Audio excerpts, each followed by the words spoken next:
Bayangkan sejenak, dunia tanpa internet, tanpa email yang menghubungkan kita dalam hitungan detik, tanpa media sosial yang membuat kita tetap terhubung dengan teman dan keluarga dimanapun mereka berada. Tanpa mesin pencari yang bisa menjawab hampir semua pertanyaan kita. Sulit dibayangkan, bukan? Rasanya seperti kembali ke era prasejarah informasi.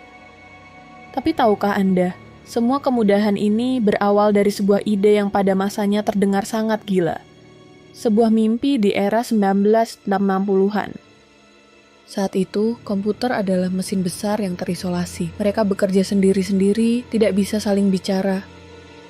Lalu muncul pertanyaan, bagaimana jika komputer-komputer ini bisa terhubung? Bagaimana jika mereka bisa berbagi informasi secara langsung?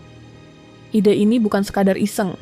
Di tengah Perang Dingin, Departemen Pertahanan Amerika Serikat punya kebutuhan mendesak. Mereka ingin jaringan komunikasi yang tetap berfungsi meski sebagian jaringannya hancur akibat serangan. Dari kebutuhan militer inilah, lahirlah sebuah proyek ambisius, namanya ARPANET, singkatan dari Advanced Research Projects Agency Network. ARPANET awalnya menghubungkan beberapa universitas dan lembaga penelitian di Amerika Serikat. Tujuannya sederhana, berbagi sumber daya komputasi dan data. Ini adalah langkah pertama yang sangat penting. Benih internet mulai ditanam. Namun, ARPANET masih terbatas. Jaringan ini menggunakan protokol komunikasi yang berbeda-beda, membuat koneksi antar jaringan yang berbeda menjadi sulit. Disinilah peran para visioner menjadi krusial. Internet bukan hasil kerja satu orang jenius, ia adalah kolaborasi besar. Ada nama Vint Cerf dan Bob Kahn. Mereka adalah dua ilmuwan komputer brilian yang menghadapi tantangan besar. Bagaimana membuat jaringan yang berbeda-beda ini bisa berbicara dalam bahasa yang sama. Mereka mengembangkan serangkaian protokol komunikasi yang revolusioner. Protokol ini dikenal sebagai TCP/IP, singkatan dari Transmission Control Protocol Internet Protocol. TCP/IP adalah fondasi internet modern. Ia memecah data menjadi paket-paket kecil, mengirimkannya melalui berbagai jalur, dan menyusunnya kembali di tujuan.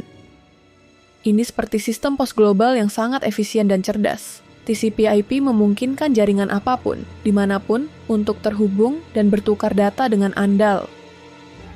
Berkat TCP/IP, ARPANET dan jaringan-jaringan lain mulai bisa saling terhubung. Jaringan dari universitas, lembaga pemerintah, dan perusahaan swasta perlahan membentuk jaringan antar jaringan. Inilah cikal bakal internet. Namun, internet di era 80-an masih rumit digunakan. Anda perlu tahu alamat spesifik dan menggunakan perintah teks yang kompleks untuk mengakses informasi. Internet saat itu didominasi oleh para akademisi, peneliti, dan insinyur, belum ramah untuk orang awam. Lalu, muncul nama lain yang tak kalah penting, Tim Berners-Lee. Bekerja di CERN, organisasi penelitian nuklir Eropa. Tim punya masalah. Para ilmuwan di seluruh dunia perlu cara mudah untuk berbagi dokumen dan informasi. Tim Berners-Lee punya ide brilian. Ia menciptakan 3 pilar utama. HTML, bahasa untuk membuat halaman web. URL, alamat unik untuk setiap halaman.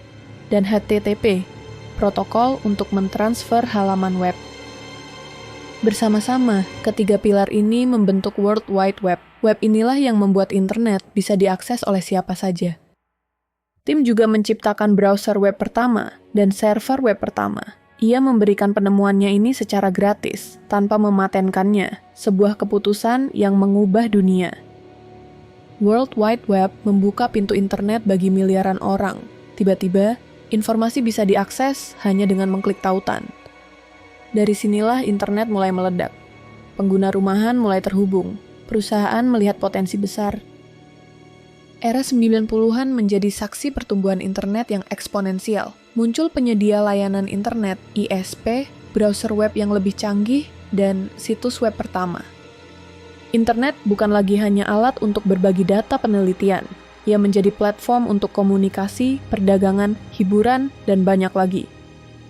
Dulu, kita mengirim surat yang butuh berhari-hari untuk sampai. Sekarang, email terkirim dalam sekejap. Dulu, mencari informasi butuh pergi ke perpustakaan dan membuka banyak buku. Sekarang, mesin pencari memberikan jawaban dalam hitungan detik. Dulu, berbelanja berarti pergi ke toko fisik. Sekarang, kita bisa membeli apa saja dari mana saja.